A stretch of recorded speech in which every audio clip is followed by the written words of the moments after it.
Thank you to Amitria for having me and to all of you for coming. Two things I should tell you before I start. First, obviously with a name like Rusty and with this accent, I could only be an American. But I have lived in the UK for over 20 years. So I also have a British passport, and I feel more at home in the UK, especially given the current political climate in North America these days. Second thing, I was joking with Matt and Will beforehand that if they were going to talk about lubricating the customer journey, and I'm going to talk about embracing customer context, perhaps I should have gone first, because I believe, maybe I'm old-fashioned, but you should embrace before you think about reaching for the lubricant. But there you go. We've got it a little bit round the other way. But what I'm going to talk to you about is customer context. I was pleased that Antoine just brought it up in the panel discussion that we just saw. And if you're not sure what we mean by context, don't worry. We'll go into a lot of detail about what we mean and how you can indeed embrace customer context. But I'm going to start with this view of the empowered customer. Now, obviously, you've heard about this all day so far, so I don't have to harp on it too much. But we know that as consumers, we are all a bit more empowered today than we used to be. That world of information that is available at our fingertips gives us more buying power. It also means that we have become more accustomed to looking for value or an experience. So price is no longer the #1 reason why we purchase goods and services. Now, don't get me wrong, we all like a good deal, and we will all look for a discount on occasion. But if we have the money to spend, then price alone is usually not the main motivator.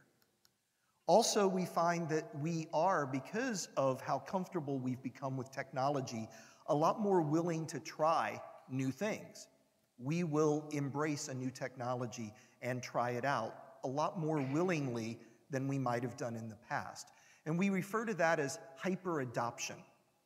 But with hyper-adoption comes hyper-abandonment. We are just as quick to move on and leave something behind if it doesn't perform. And if you want a good example of that, let me ask you a question. How many of you used to play Angry Birds? Okay, quite a few. How many of you still play Angry Birds? Yeah, very few hands, if any, went up. The big question there, do you miss it? Probably you don't, even if you were completely addicted to it not too long ago. That's what we mean. People will very quickly embrace something new. They'll very quickly move on when they're tired of it or if it doesn't deliver. And last but not least, we are a lot less willing to believe what a brand tells us is true just because it appears in an advertising message. And here in the UK, we know this because we're bombarded with messages. If you travel on the public transport system in London for just 45 minutes, you'll be exposed to at least 100 to 150 ads representing at least 100 products. And I don't know about you, maybe it's because I'm getting old, but my brain just can't process that much information. And in fact, none of us will process that information without a reminder of some kind. So we get overwhelmed by a lot of messages. We're a lot less willing to believe everything is true. So if you're a marketer, what do you do about that? So we've had the consumer perspective, but as marketers, I believe you need to embrace customer context. And what we mean by that, using a simple analogy, is just walking that mile in the customer's shoes. Being able to provide a value exchange. Realizing that the customer is looking for something useful, not just a bit of information. Making sure that you deliver that utility on a continuous basis across the customer lifecycle, so that if you get it right, the customer is coming to you. And instead of you pushing things at the customer, they're pulling that information, that content, those offers from you as a brand. Now, I like a presentation where I get to put WTF on the screen. And that's not just me trying to be provocative with a picture I pulled off the internet. I took this photograph, and if you look closely, you'll see that there's a door handle just to the, let's see, it's the left of this young man's chin if you're facing it. And this picture actually appears on a conference room door at a large financial services institution in Dublin. And when I was there visiting with some of the people at their headquarters, I noticed these bigger-than-life posters on all of the doors of the conference rooms. And this one in particular caught my eye. The marketing team explained to me that they have put these up everywhere at headquarters to remind everyone, not just marketing, but everyone, that there is a customer on the other end of every interaction, whether it's face-to-face or whether it is a digital transaction or interaction. And they want to make sure that people are focused on how the customer will receive that offer or that message or that content. And this happens to be the look that they want to avoid. Nobody wants to ever shock the customer and get this kind of reaction. Now, the funny thing about this, other than the obvious WTF, they told me that the chairman of this organization had walked around for 3 months before someone explained to him that WTF does not mean why the face. So that's how they got away with it, but after that they were able to keep it up, and it is a reminder to people to keep the customer in mind. Now, jokes aside, this is hard, and you might be thinking, well, I can't throw away everything I'm doing today and just start over. And that's true, you can't. And I wouldn't say to you that your campaigns are dead or that your email is dead, but I would say that everything you're doing needs to evolve. You need to ensure that you are consistent, not just across channels, but across the customer lifecycle. You obviously need to be relevant. You need to put yourselves into the customer context and make sure that what you are making available to the customer has meaning to them right now in his or her moment of need. And last but not least, you need to be engaging or the customers will just move on. And like I said, that's hard. It's not something that you'll do overnight. It is something that is more evolutionary and that you'll work your way into. I spend a lot of time with vendors, but I also spend a lot of time with end-user brands. And there are lots of challenges that the brands have raised with me when it comes to trying to do this. And I'm going to talk through 3 of them that come up most often. The first challenge that comes up is this online and offline problem and the need to integrate. And there's a quote here from an e-commerce company, and probably a lot of you can relate to this. I find that lots of organizations just struggle with how do I integrate what I'm doing with email, which is outbound, with what happens when the customers come into the store or come to my site and shop in an e-commerce world. And this problem is challenging not only from a technology perspective, but from an organizational perspective, because quite often the people who own email and the people who own the stores and the people who own commerce sit in different organizations with different goals. So this becomes a real challenge to solve from a technology perspective and an organizational perspective. The second problem is how do I optimize what's happening across devices in a digital world? And Ivan talked about this a little bit in his presentation when he talked about how he had bought that refrigerator, but he was still getting ads because he looked at it on the phone and then he purchased on the laptop or the desktop computer. And that's part of what we're talking about here, but it's also, as we see from this cosmetics retailer and manufacturer in Asia, it's about building brand affinity in the mobile channel. It's about understanding that it's not just the device, it's not just what the customer has in his or her hand. It's about the fact that the customer is mobile. The customer is on the move. The customer has a busy life. And keeping pace with that customer as he or she is interacting across multiple devices becomes critical. And then the third challenge I get a lot from people is, how do I crank things up so that I'm doing them in real time? How do I respond to the customer in real time when necessary or at the right time if pure scientific real time is not the actual need that I have. And real time is, again, not just a technology problem, but an organizational problem. Quite often, customer services or sales will be involved in the interaction with the customer, and of course, they sit outside of marketing. So how are you consistent across these different functions when it's the real time or the right time for the customer?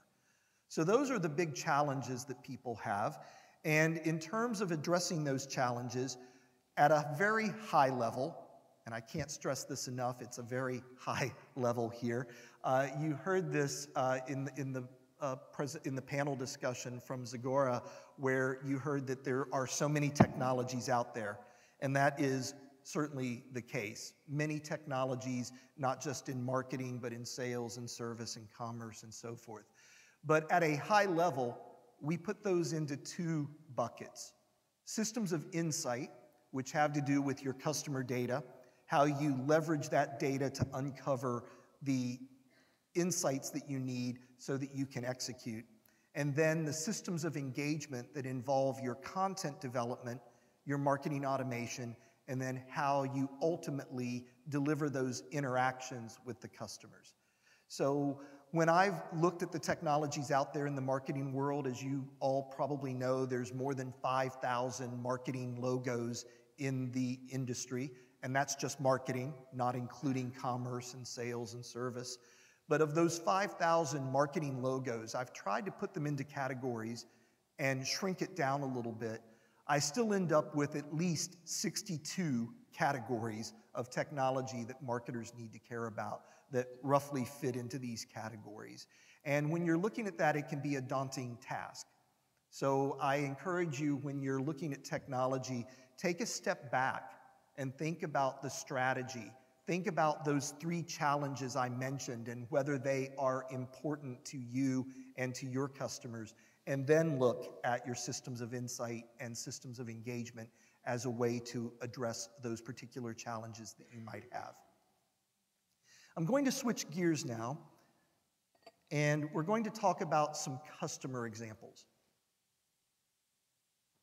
Excuse me.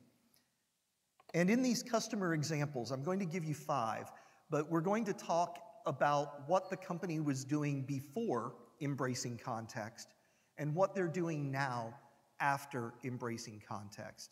And the first example is one from here in the UK. It's Shop Direct, if perhaps you recognized the campaigns. Is anyone from Shop Direct in the room, actually, or any of the brands from Shop Direct? Nope, don't see any hands. Maybe people are being shy. But with Shop Direct, like all of you, I'm sure, there are campaigns that Shop Direct executes. But Shop Direct realized a few years ago that the interactions themselves were more important than the campaigns. So their digital strategy is complex because, of course, there are lots of different brands that are under the Shop Direct umbrella. And those different brands have different commerce strategies, different platforms, different social media strategies. So there were 3 things that the data science team at Shop Direct told me were critical to them as they were trying to get to a more interaction-focused business, where that they put the customer front and center instead of their campaigns that were being broadcast. First, they told me that they needed to go out to the edge.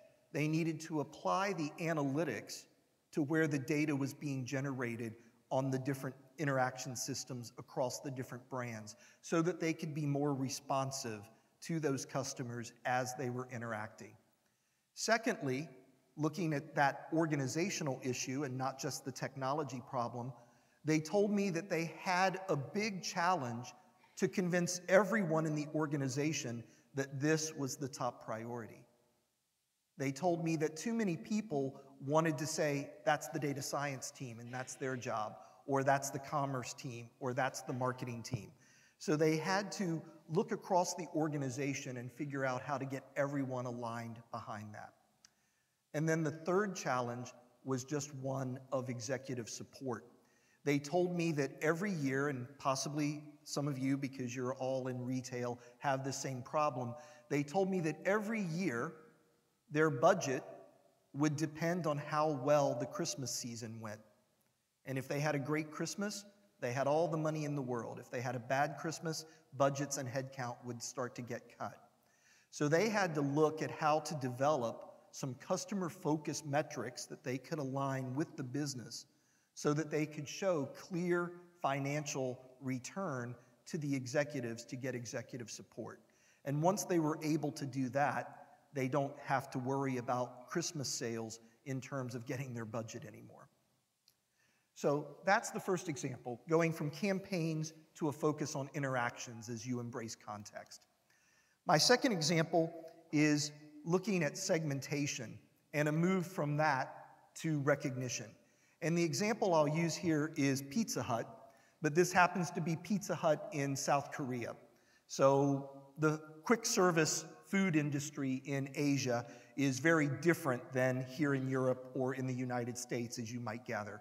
People walk outside and literally there are thousands of options available to them. So Pizza Hut do, just like they do in other countries, their campaigns. And they put up billboards and ads with a phone number, especially targeting young people in university areas. But they realized that they needed to focus more on where the customers were interacting with the brand, which happens to be mobile. So there's the mobile app for ordering pizza. But what they did with their segmentation is they put it on steroids, as they like to say. So Pizza Hut in South Korea has 17,000 microsegments. So they took their segmentation, which was the usual personas, and exponentially increased it so that they have 17,000 microsegments that they look at. And then for each of those microsegments, where possible, where people have opted in and given their email address and order on a regular basis, they personalize the content inside the app to those people above and beyond just those 17,000 microsegments. My next example is one that you'll all recognize, Walt Disney. And with Walt Disney, like any big organization that spends a lot of money on advertising, it used to all be about the media schedule. And we've all seen the Disney ads on television. They're lovely. They show us Florida when it's nice and warm, when we're freezing in the rain here. They want us to bring the kids and come to Florida, and it tugs at the heartstrings, and it's very effective. But Disney are now more focused on the customer moments as opposed to their media schedule. And if you've been to the parks, you know, of course, about the Magic Band. So don't worry, I'm not going to talk to you about the Magic Band technology and how wonderful it is. What I'm going to talk to you about is the philosophy behind the Magic Band. Because what Walt Disney have embraced is what they call customer-managed relationships. So they've done away with CRM. For them, it's CMR, customer-managed relationships. When you join Disney, even if you're a teenager working in the park for the summer, you are taught nobody at Walt Disney owns the customer. The customer owns his or her relationship with Walt Disney. But at any given moment, it's that Disney employee's job to own the interaction and ensure the successful outcome of that interaction. And so what Disney is focusing on is setting metrics for those customer moments and every single interaction so that they understand how they add up to a better experience, how they add up to not just lifetime value for that adult, but for those children that might grow up and become adults and bring their children to the park. So they're looking at multi-generational lifetime value and customer experiences and setting metrics accordingly.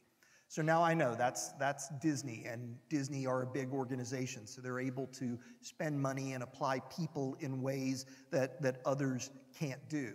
But what I would say to everyone is thinking beyond what you're trying to do in your schedule, especially in retail where everything's seasonal or promotional, thinking about those customer moments and how to apply value to those moments and how those moments add up to lifetime value is the way that we're going to do this in the future. And Disney haven't solved it yet. They're hard at work on it. They've got a lot of technology and a lot of very smart people working on it, but they are applying themselves holistically to trying to solve this problem and understand lifetime value based on customer moments. My next example is one that perhaps you can relate to. This happens to be the British version of this product. So Nivea, or Nivea, if you're German or if you live in one of the Latin countries, Nivea, of course, for years have sold multiple products. This one happens to be their sun cream for children. And they've sold this under the slogan, "Protect Our Children," for many years. Well, in Brazil, a couple of years ago, they decided to run an experiment, which they repeated for the Olympics and the World Cup, where they took that slogan of "Protect Our Children" and put it front and center. So I know it's hard to see here on this screen, but if you look closely at this magazine ad, which appeared in a woman's magazine in Brazil, here on that page, is that a pointer? Yes, good, except it doesn't work. Anyway, there's a band on that page. So like Disney, they embraced this band concept. They called it a sun band. They printed it in magazines, and you could pull it off of the magazine while you're sitting at the beach, and you could put it around your child's wrist. There's a chip there, so now you can download the mobile app, and you've got a proximity app to keep an eye on your child while you're at Ipanema or Copacabana Beach, which get very crowded. So they took that slogan, "Protect Our Children," and brought it into the physical world. They created a kind of value for those customers that would be looking at the magazine. Now, what that gave them, of course, is a better idea of where their ad spend was going and where it was being effective. They now knew who saw the ad because that person would download and use the mobile app and perhaps opt in some information. And we're seeing a lot of this crossover between the physical and the digital world. In the US, Mattel is doing this with Barbie. They're also doing it with the Hot Wheels cars. So if you buy one of those for your child, there's a code on the packaging. And of course, with parental consent, you can scan that code and your child can now play a game. Perhaps it's your child who has the Hot Wheels. They can play that game against other children or with other children who have been opted into the program, where the avatar is the same as the car that just came out of the package. So trying to create a digital experience from the physical. I was just reading on my way here about what we see happening with digital billboards that are going to do this. Already around Moscow, there's about 30 electronic billboards where the content changes because of a camera that picks up the kind of car you're driving. So if you're driving a BMW or a Volvo SUV kind of vehicle, Jaguar might put an ad in front of you.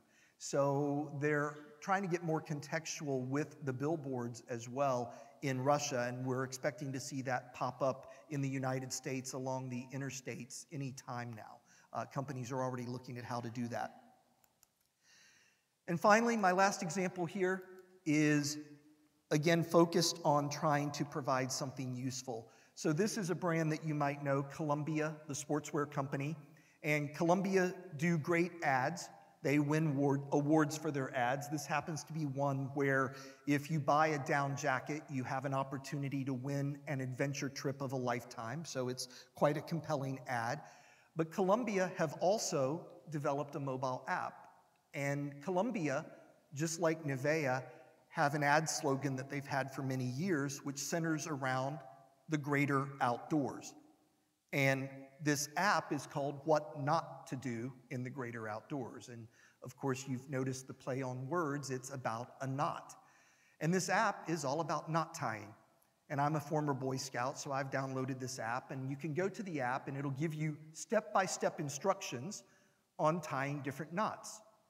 And you might not think that's very interesting, but if you're into the outdoors, you can now find knots that you might use when you're fishing, or when you're sailing, or when you're tying up your tent in a windstorm, or perhaps when you're rock climbing. And Columbia doesn't sell rope, so they're not directly promoting a product or trying to pitch a product at you. Instead, they are trying to engage with people who enjoy outdoor activities. And those people will download the app, they will come to the brand instead of the brand pushing content at them, and they will interact with the app.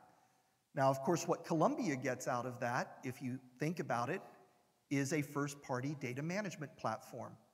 They have not had to go out and buy data to understand people's preferences. Because of the type of knots you download, they will know if you're the kind of person that might like fishing or hiking or camping. And they can figure out, would you be interested in the down jacket versus the hiking boots versus the waterproof trousers? So they begin to build up a first-party DMP based on the customers coming to them and engaging with their content, which is not at all about a product they directly sell. So those are the 5 examples, and I'd say what all of those companies have in common is a focus on the customer that is bordering on customer obsession. And with customer obsession, you become led by the customer and driven by data and insights that the customers are generating with their interactions. And you have to do that in a way that is connected across the organization. So just like with Shop Direct, it's not just marketing's job or e-commerce's job or the data science team's job. It's everyone's job to get connected and to become more agile. And as I discussed when I was telling you about those challenges, it's not just a technology problem. In fact, we think there are 6 different levers that apply to customer obsession, and only one is technology. The others have to do with your structure and culture and strategy, the people that you have, the metrics that you set, and the processes by which you execute. So you can look at those systems of insight and systems of engagement, but if you haven't put the strategy in place, if you don't have the right people with the right skill sets thinking about this in the proper way, then all of that technology is probably going to be a wasted investment. And so with the people in mind, I'd leave you with these 3 H's. I'm sorry, I can't bring myself to be British enough to say H. It's an H to me. So these 3 H's, just treat your customers in a human way, be helpful, and think about providing something useful to the customer across the life cycle. And last but not least, think about how you can be handy and adapt to the customer needs, because the customer needs are surely going to evolve across the customer life cycle. And with that, I thank you very much.